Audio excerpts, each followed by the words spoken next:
रूप रबर जो वठी सघंदो न रहज़न कोई हाणे बेदार थियो आहे भलारनि जो वतन मुंहिंजी सिंध जा वारसो सिंध सिंधी क़ौम जो तारीख़ी वतन आहे जंहिंजी तारीख़ हैसियत खे ख़तम करण जे लाइ ऐं सिंधी क़ौम खे अक़लियत में तब्दील करण जे लाइ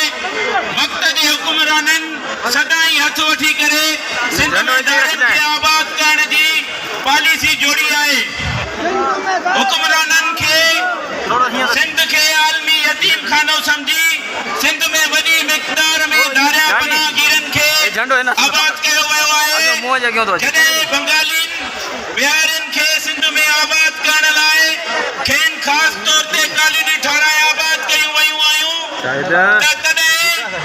बर्मिन खे सिंध जी आबादीअ मथां मणियो वियो वरी कॾहिं अफ़गान जंग दौरान लखे अफ़गाननि खे पंजाब ऐं ॿियनि सूबनि में पनाह ॾियण बदिरां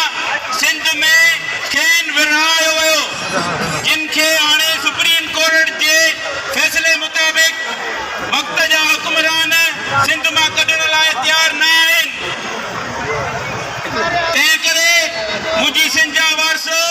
सखर खां सिंध जे वजूद ऐं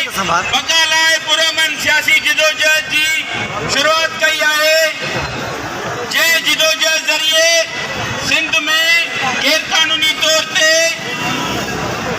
मौजूदा अफ़गाननि समेत समूरनि दारियुनि जी नेकालीअ लाइ कराचीअ समेत सॼी सिंध जे शहरनि में तारीख़ी पुरअमन एहतिजाज करे वक़्त जे हुकुमराननि खे मजबूर कंदासीं त सिंध मां दारिया गैर कानून खे मुकमल तौर ते निकाली ॾिनी वञे मौजूदा दारी आबादीअ सबबि सिंध में बदअमनी दहशतगर्दी ऐं मज़हबी इंतहा पसंदी वधी वई आहे दारी आबादी सिंध ते मुआशी भार ऐं सिंधी कल्चर ऐं मिज़ाज ते वार आहे तंहिं करे मुंहिंजी सिंध जा वारसो अॼु सखर जे हिन मेन घंटाघर चौंक ते सभु हथ मथे खणी इहा घुर कयो त मौजूदा लखे गैर कानूनी जेके सुप्रीम कोर्ट जो फ़ैसिलो आहे उन मुताबिक़ सिंध मां दारियुनि खे बेदख़ल कयो वञे मुंहिंजी सिंध जा वारसो सखल रैली घुर करे थी त हैदराबाद कासमाबाद में क़त्ल थी सिंध जे गबरू नौजवान बिलाल काका खे क़त्ल कंदड़नि खे कानून मूजिब सज़ा ॾिनी वञे आख़िर में हिन सखर रैली ज़रिए क़ौम खे उहो चवंदसि त सिंध जे अफ़गाननि समेत